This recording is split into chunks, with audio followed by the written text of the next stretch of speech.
sant yàlla.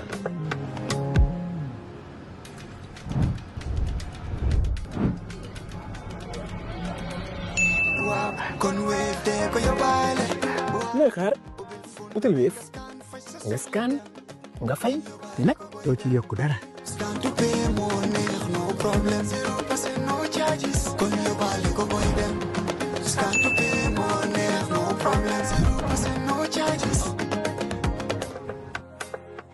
Jar Oil Company stands tall as a trusted name in energy, keeping the Gambia moving with service stations across the country and a commitment to innovation and reliability. In Farafenni, Jar Group is reshaping our industrial landscape.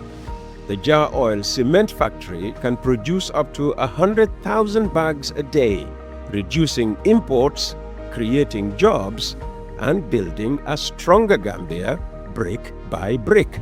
And in the heart of the Central River region, Jar Farming Initiative is cultivating food security. With thousands of hectares under development and modern irrigation, Jar Farming is turning the Gambia's soil into abundance. Jar Group is more than a company. It is a vision of self-sufficiency, resilience, and progress. The Jar Group of companies, investing in industry, agriculture, and energy, building the Gambia's future today.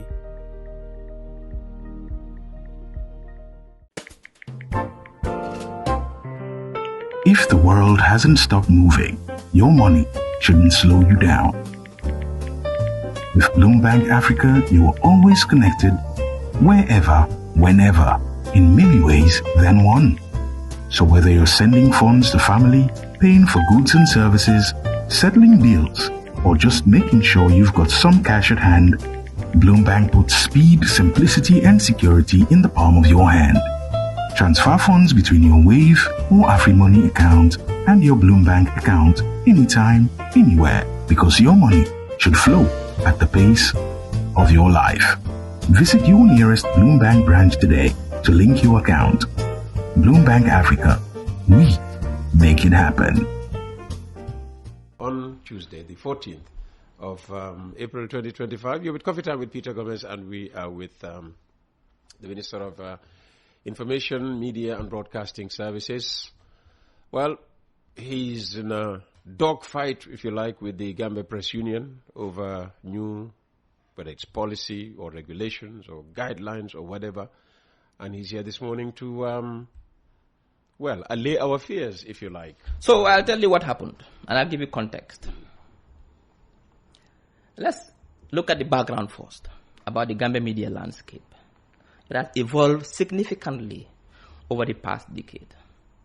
And this evolution is driven mostly by one, increased internet penetration. Today, 1.3 million Gambians are online. They use the internet. It means that the internet penetration rate in this country is 49%. Compare this to 10, 15 years ago. Secondly, there's rapid growth of social media platforms. 10, 15 years ago, there was nothing like Facebook, TikTok, Instagram, Twitter, or YouTube. There's no Twitter anymore. X. Or YouTube. Didn't exist. We were living mostly in the physical space, and not in the there was no digital space as we know it today. A digital space where now we can go and buy, and shop, and meet friends, and date, and leave huge digital footprints where our privacy is exposed. But also, the expansion of online streaming services, the emergence of digital news platforms. Before, the only place I could listen to news is radio. Or perhaps if I have a TV at home, that's it. Or read a newspaper, that was it. But things have changed now. Now we have a proliferation of digital news platforms to the extent that many people, particularly young people, get their news source from online platforms and not on traditional media. Now, then what happened? These developments I've mentioned have created new opportunities, of course. What are those opportunities? Democratic participation. So the people know what their government is doing online. People go and hold their governments accountable online. People get news real instant, quick time about scandals and what their government, and they hold their governments accountable. But also, the freedom to express yourself has never been so easy and guaranteed like before now due to digital technologies. But also access to information. With my smartphone today, I can get access to any information I need. But also media diversity and pluralism. Now, however, these new emerging realities have created what they call regulatory gaps. What are those gaps? Before I go to those gaps, I want to give people understand the Gambia's media context. Before, not only Gambia, but in most post-colonial African countries, there was state-dominated media. The state owns the TV or the radio. Any news you get is from them, as they want it. Then we went to the next phase of liberalization. Countries started to open up, remove the monopoly on media, and then started to have private sector taking part in the media. Then what happened was that now we are transitioning into what they call the digital and online content platforms. The rise of online news and platforms and blogs. Expansion of social media as a primary news source. Growth of video streaming and on-demand content. Emergence of citizen journalism and influencer-driven content. When I was young, Peter, the only channel... You're still young. Yes, but I was younger. Okay. The only channel I could watch to listen to music is through MTV. But they choose what I will see. Now, through YouTube, I choose what I want to see. So things have changed. But then again, what has happened again? There's what they call decentralization of content. There's erosion of traditional gatekeeping mechanisms. There's real-time dissemination of information across borders. Real-time. Real-time.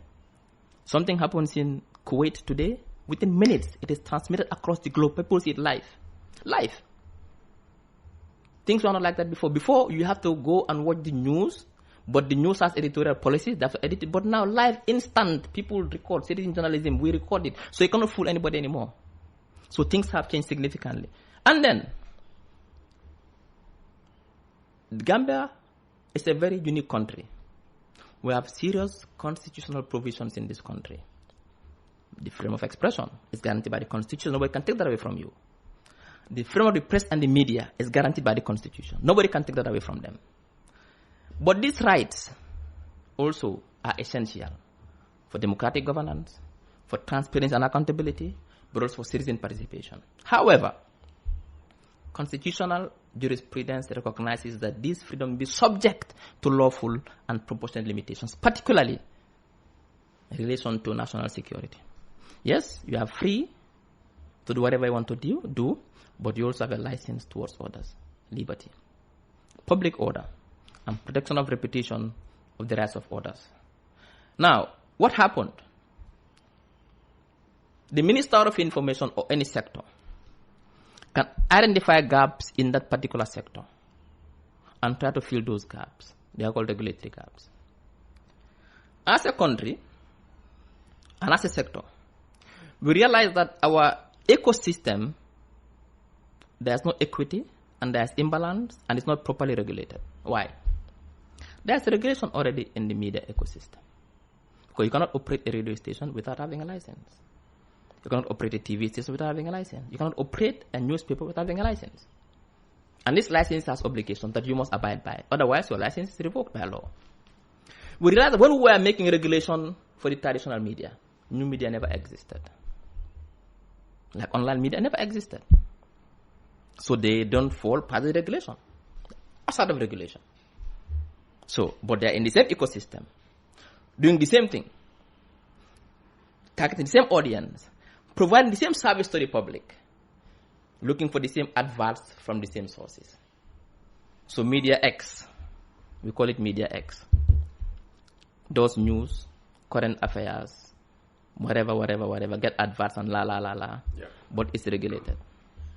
Because of it's regulated, he cannot do certain content, publish certain content, and it's bound by regulation. The media, why? Doing the same thing in the same ecosystem, but it's not regulated. We thought there was a gap. And that gap must be filled by regulation. And as Minister of Information, I started dealing with the regulator to say, hey, there's a gap here. We need to fill it.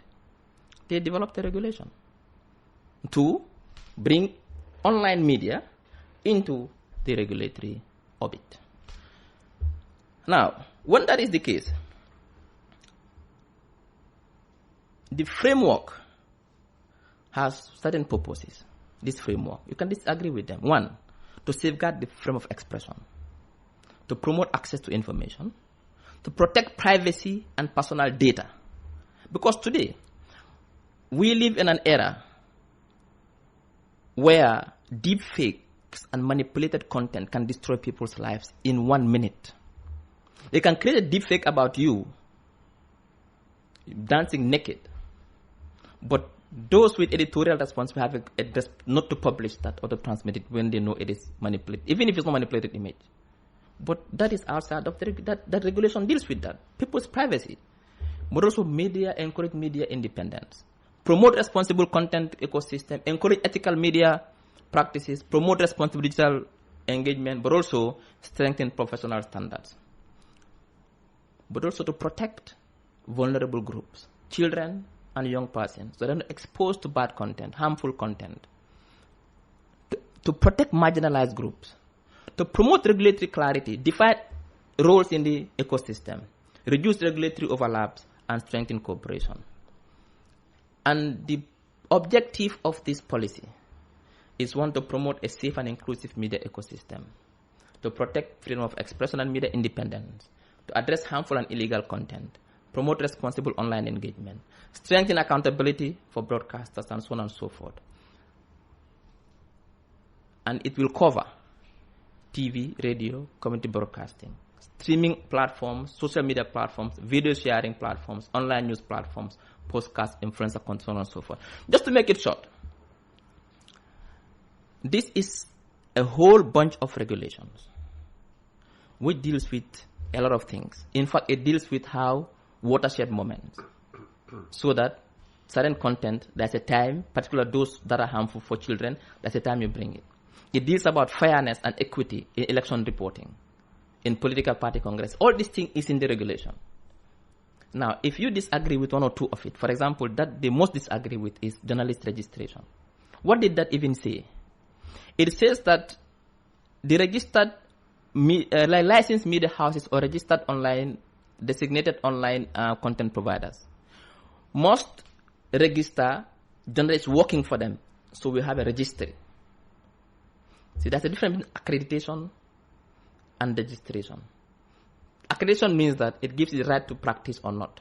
Registration doesn't, it's administrative.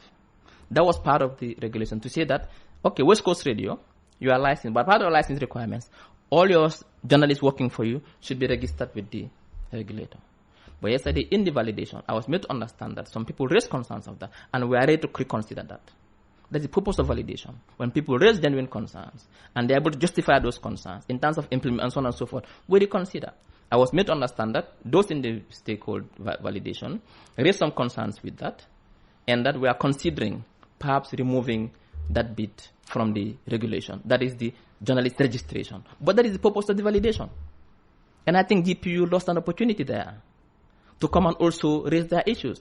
And that was one of the contentious issues they have. Yeah, registration. Exactly. If you've dropped it, they'll look at the other contentious but issues. That's what I'm saying. That's what I'm saying, that it's part of it. It was a proposal. That's why the regulation is a proposal. Now, when if that particular bit, because there are about 15 or 16 or almost 20 different regulations. You cannot tell me all of them are bad. There's one or two you disagree with. Come on, let's discuss it. That registering journalists will be problematic. Okay, fine. Why will it be problematic? How should we do it? If we think that we should amend it or even remove, we'll remove it. Because we are here to make laws for the people. That is why there's validation. We don't make laws for ourselves. We make laws for the people. That is why the law allows that. That's with public consultation on any legislation you are making. So the people's input is taken on board. Otherwise, you cannot pass that legislation. It's null and void. So come to the discussions and say this one will be problematic because of X, Y, Z. And we'll reconsider. So now I was made to understand yesterday after the validation that even though the regulation is validated, but there are one or two contentious issues which has been raised, and we will reconsider. And I'm fine with that. I don't have an issue with that. Okay. So why do you need the unregulated, new media to be regulated? Because it's equity. So that we are not complaining. They can get whatever they want to. No. So they want to get. We are happy to pay taxes and go on. No, it's not about you. There are benefits to this kind of framework. For citizens, it creates a safer digital environment, but also it protects us from harmful content. Because if you don't do that, for example, anybody can just then let's say TV also no regulation, no license. Come on, open your TV and do whatever you want to do. It's dangerous. It's very, very dangerous to have an unregulated ecosystem like this. Very dangerous. So what that means is that Peter can go and create his online platform and calls it Peter Online Media. Not regulated whatsoever, no obligations, whatever, and start insulting people whole day. Start insulting doctors, whole day insulting people, more people throwing hate speech, content that is harmful. Yeah. There's no regulation. That's hypothetical, but it can happen. Well, it hasn't happened. But other countries, you see, policy is anticipate problems. You probably have those happen. It does have to occur. You can anticipate problems. That the way we are going and the trends, this could happen to this country. The media in the Gambia is already regulated. So, what will change? What will change? Are we stopping the regulating from practicing? No. We are practicing. Nobody is stopping anybody in this country. In fact, sometimes some news rooms go beyond what they're supposed to do. Opening their line for people to insult. But we are in a democracy. We understand that. We will never... The intention is for, like I said, the benefits. For citizens, it will create a safer digital environment. It will also protect us from harmful content. But also for the media industry, there will be regulatory certainty. There is not now. There will be fair competition. You say you don't mind, but that's West Coast Radio because you have enough money, so you don't mind. Oh, come on. What about poor radio stations that doesn't have money like you? So there should be a fair competition. If, for example, today, there's an online radio doing the same thing as you are doing, going for the same advert, but you are regulated, that things you cannot do. Yeah, but it's okay. No, it's not okay in regulatory terms. It's okay for you. You are Peter. In regulatory terms, it's not okay. There should be fair competition in the ecosystem. That's the government to make sure that we do it. Regulation is very important and critical. Otherwise, there will be chaos in this country if there's no regulation. Today, even if, why is people have diabetes today and other illnesses? Because blood sugar level is not well regulated. That is why I take insulin to regulate it. To regulate it. So, but also for government, there will be improved oversight, governance oversight, but also coordinated regulation. And for the public, strengthen democracy and responsible media ecosystem. Do you get my point? But again, like I said, as a government, we think that there's a regulatory gap. We come up with a regulation. Let's discuss this regulation and make it fit for everybody. Do it through the Media Council. No, but what? No, that's not the job of media. It's not a regulator. It cannot be through media. It's not a regulator. We have a regulator called PURA that regulates media in this country. That's the right competent authority and have the mandate to do these regulations. Like I said, it's validated. Some issues have been raised. We'll consider those issues and make sure that we pass this regulation as soon as possible. Okay. Let's take a few text messages. We haven't done that for a very long time. Somebody talked about the concrete road along Ibo Town and Talending is so substandard that water is penetrating and breaking the road. There is a big hole on the road at Ibo Town. Let them visit and confirm this. It's good to build roads, but the quality should be improved. Almost all the urban roads are substandard, not at par with the monetary cost stated. Well, I mean, there's again an opinion. If you tell me that there's a problem with a particular road, it's for us to inform NRA for them to go and do an inspection and fix it. But you cannot tell me that almost all the roads are substandard. What did you base that assessment on? Are you an expert and have assessed all the roads in the urban areas and come up with that result or not? You cannot just make statements that are not empirical basis. Okay. Good morning, Peter. Some journalists are part of the problem Gambia is facing. They have no respect for the government. They think that they are above the law, always interfere with security officers when they are doing their jobs. They ask disparaging questions. They are not helping. And this is coming from Mr. Njai in Kololi. Yes, Peter, look, when I was given this job to oversee this sector, I had only one aim: to make sure that we have a responsible, ethical, well competent, and a free and fair media. I have no intention. In fact, what would we gain from trying to muzzle the press? Yeah, people think that you're trying to gag us. No, what I'm saying is that currently you are regulated, Peter. Yes. Are we disturbing you in any way? Not yet. What in this new regulation is affecting you or will affect you? To be honest, I haven't gone through the nitty because it's a bulky document. That's what I'm saying. No, it's not. It's about 60-something pages. Yeah. This particular regulation. Yeah. Now, what in this regulation particularly will affect the traditional media? Let's say, because what this mostly talks about is the regulation of online media. Because you are doing the same thing. How will this affect you? The only thing there you can say, okay, we have an issue with that is we ask you to register your journalists. So that we know exactly where they are working and to who they are working. If that is an issue, like I said, the registration is what? It has to be renewed every year? Every 2 years. Every 2 years you renew. Exactly. Yeah. So that we know it's not giving you the right to practice journalism. We want to have a registry of journalists in this country. A registry. It's like we don't have a registry of nurses. A registry of this. So we know that Mr. Peter Gomez is a journalist and works for West Coast Radio.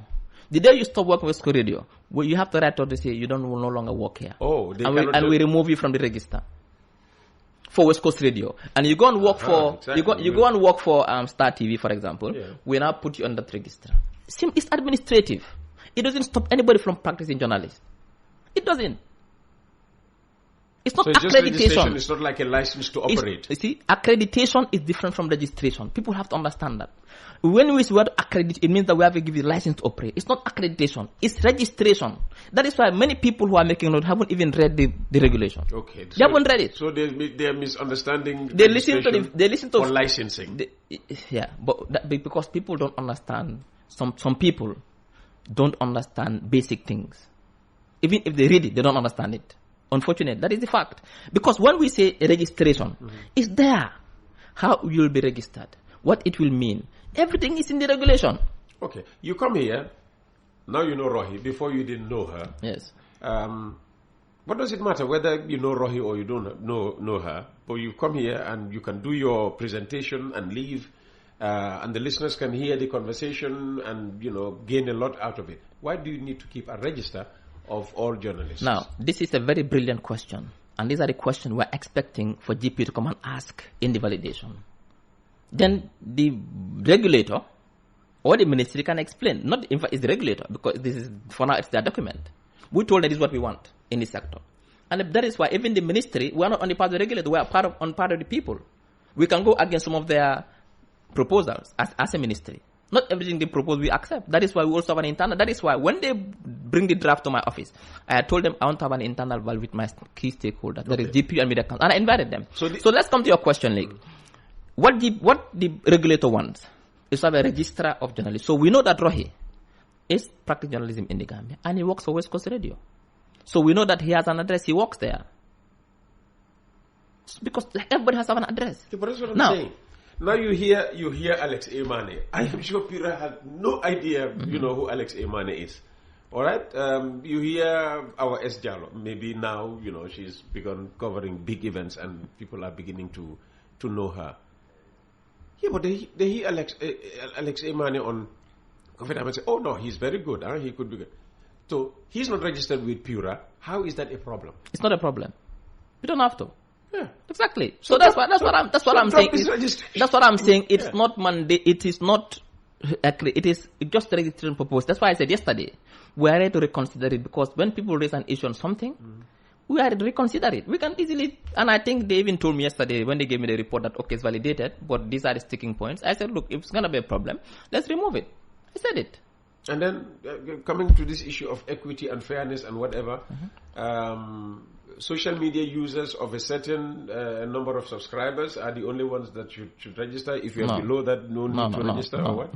No. That is poor. That is social media with significant reach. Social media is with significant reach. What that means is that today you have a Facebook account as Peter Gomez as an individual. We have 1 million followers. you do your personal opinions and that, you are not covered. Who is covered is someone who has a social media account, let's say TikTok account, with hundreds of thousands of followers, for example, but does monetization of his or her content, gets adverts, and also it's monetizing, even though it's not. Yeah, but social media in the Gambia is not monetized yet. But some monetize it. Monetize in the sense that the platform don't pay you, but some content developers, content creators, they make money through adverts. Yeah. That's what I'm saying. So it means that so that's a criteria. So people have to understand the regulation properly. We will never, and that's the biggest misconception to say that. So do they have to register in order? Is it for tax purposes? Is this for revenue generation? No, it's purely for regulatory oversight, so that we bring equilibrium in the ecosystem. As long as they register, they have to start paying taxes. But some of them are paying taxes right now. Some of them are registered. Some of these our TikTokers, they are registered. That's what I'm saying. They are registered. They pay taxes from their money. So nothing will change that much. The only that will change is that now you're under regulated. You have some guidelines you have to follow. You cannot just be outside of in the jungle like that and do whatever you want to do. It's to protect our citizens as well. Okay. Somebody is coming in. Please ask the minister why the government has still not paid compensation for demolished property from Sukuta heading towards Nema. Still, we haven't received any compensation. I mean, anybody that knows this government is know that we are very quick at paying compensations, and all the places we are very good at paying compensations. Well, do you have to pay that? No. What I'm saying is that there are procedures, and those they have to be followed. Maybe there's a delay, but doesn't mean we are not paying. Ask those in Ibo Town, ask those in Patil Harding, in many places, all received their compensation. In Sukuta, in Bijilo, they've all received their compensation. But there's a process, and this can take some time. Rest assured that anybody who is eligible for compensation will pay their compensation. That I can assure you. Okay. Honorable Minister, I listened to your remarks regarding the proposed regulation on licensing journalists and your response. You're saying you're not asking journalists to be licensed, just to be registered. Yeah. In that particular aspect of it, yes. Is there another particular aspect in terms of journalists, will be required no. Like I said, the regulation is a lot of different issues there. Okay. One particular issue is don't to be registered. It doesn't even apply to freelancers. It applies to those who are working in a journalist. Whether you find regular work or you are freelancing. No. What I'm saying is that in this do you regulation, know that some freelancers would not take a regular job at all because they make more from freelancing. I'm telling you what the regulation says. That the regulation is trying to propose. That it applies to those only who are working for licensed entities or registered entities. That's all. I think if you're a freelancer, you don't work for anybody. To explain this, the more no. There's no confusion. What I'm saying is that the registration doesn't apply to Peter, who's not working for any entity. He's a freelance journalist on his own. It doesn't apply. You don't have to register. But he's a journalist. That's what I'm saying. But the purpose is not about being a journalist. That's why it's not accreditation. Yeah, but it's for us to know that. But he's a journalist who can work for multiple registered, regulated media houses. Then he has to be registered according to the regulation. But if he's working on his own, we don't work with anybody, he doesn't have to be. That's why I say people need to read the regulation, understand it. Explain to me what a journalist working on their own means. A journalist who is not working for any entity that has editorial responsibility. A journalist who has his own blog and writes his own stuff. Blogger. Then say blogger. That's what I'm. No, but in Gambia, bloggers. Okay, for example, bloggers are not part of it. Bloggers. That's the right word. Bloggers. Okay. The suggestion of licensing journalists as a prerequisite for practice raises fundamental questions about press freedom and freedom of expression. Again, it's not a prick for practice. Which are core democratic principles guaranteed in our constitution. Any measure that appears to place control of the media on the state authority must be approached with utmost caution, transparency, but again, like I said, the misconception.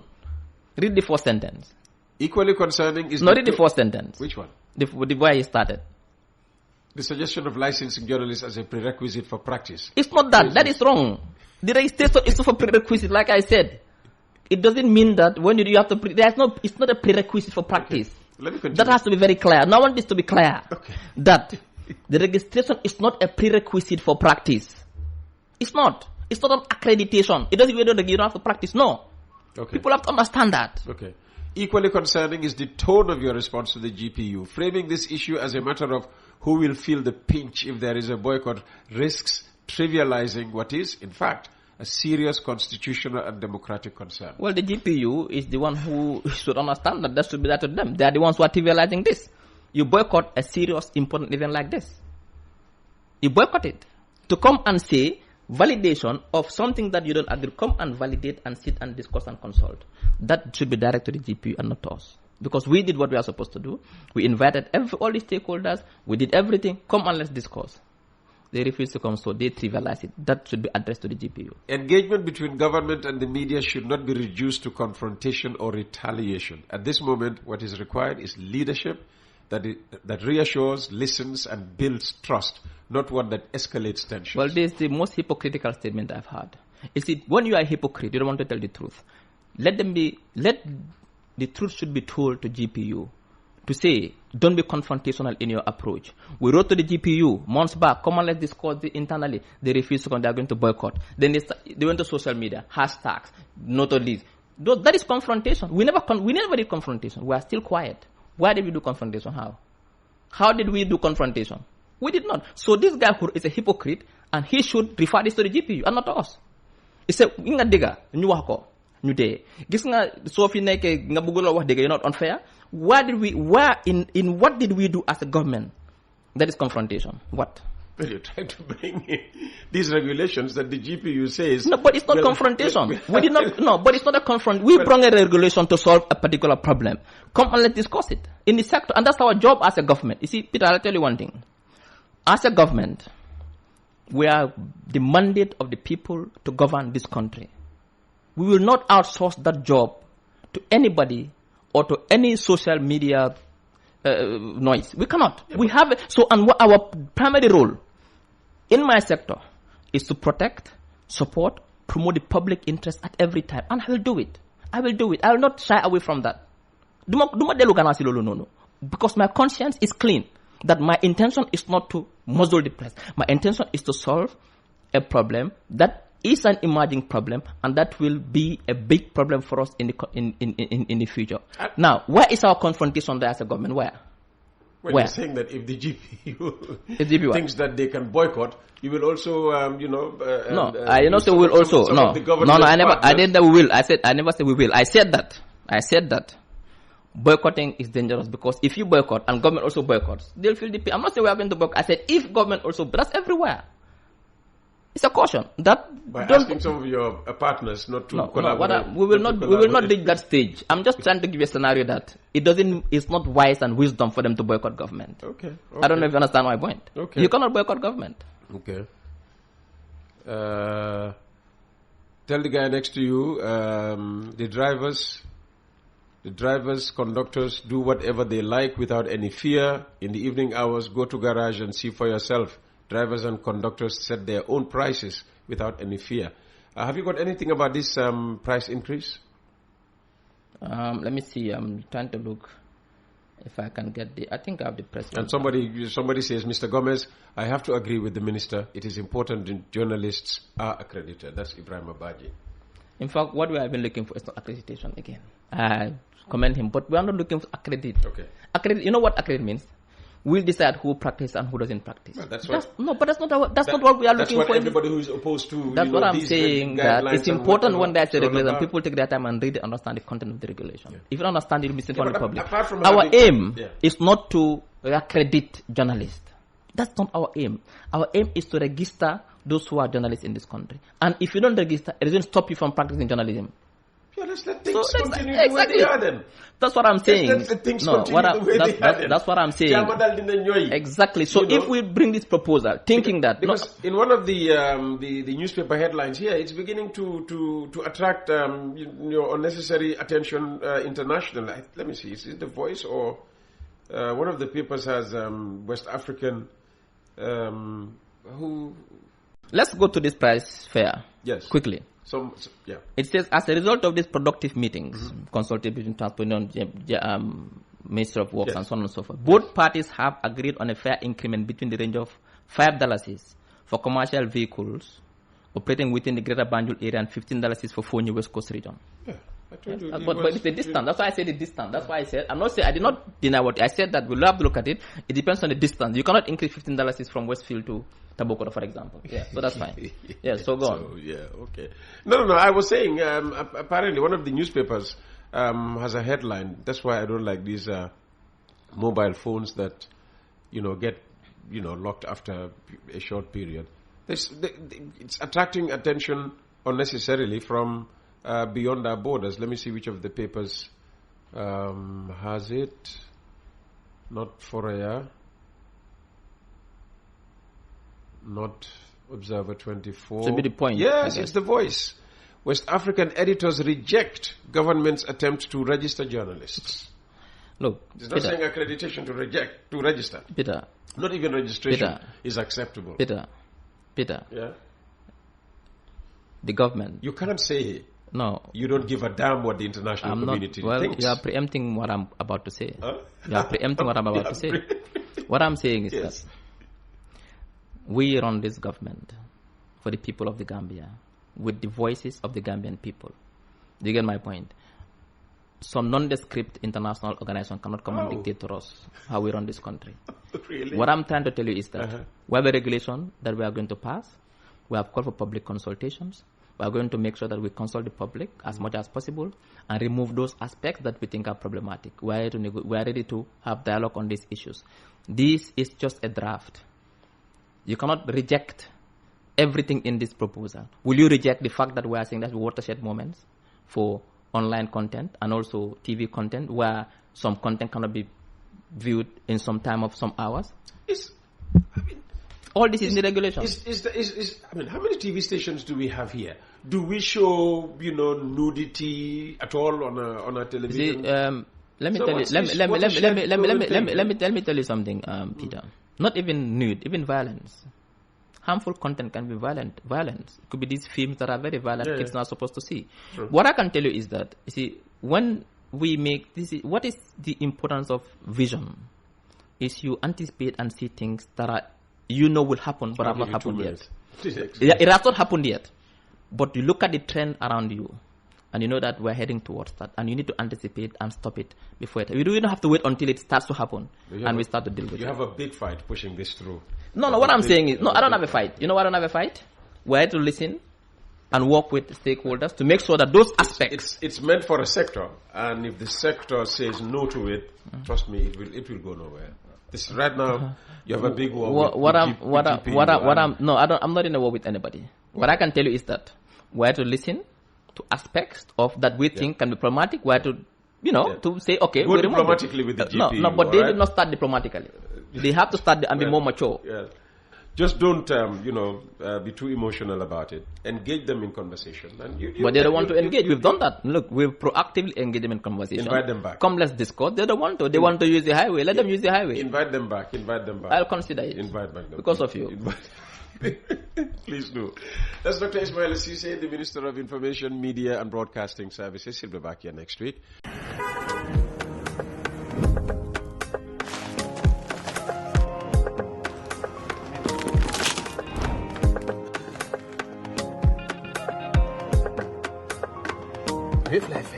Sant yàlla.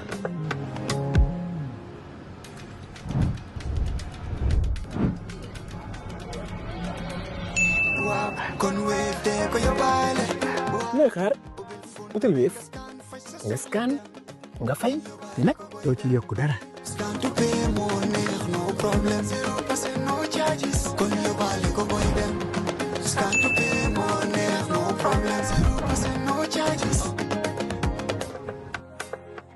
Jar Oil Company stands tall as a trusted name in energy, keeping the Gambia moving with service stations across the country and a commitment to innovation and reliability. In Farafenni, Jar Group is reshaping our industrial landscape. The Jar Oil Cement Factory can produce up to 100,000 bags a day, reducing imports, creating jobs, and building a stronger Gambia brick by brick. And in the heart of the Central River region, Jar Farming Initiative is cultivating food security. With thousands of hectares under development, and modern irrigation, Jar farming is turning the Gambia's soil into abundance. Jar Group is more than a company. It is a vision of self-sufficiency, resilience, and progress. The Jar Group of companies, investing in industry, agriculture, and energy, building the Gambia's future today.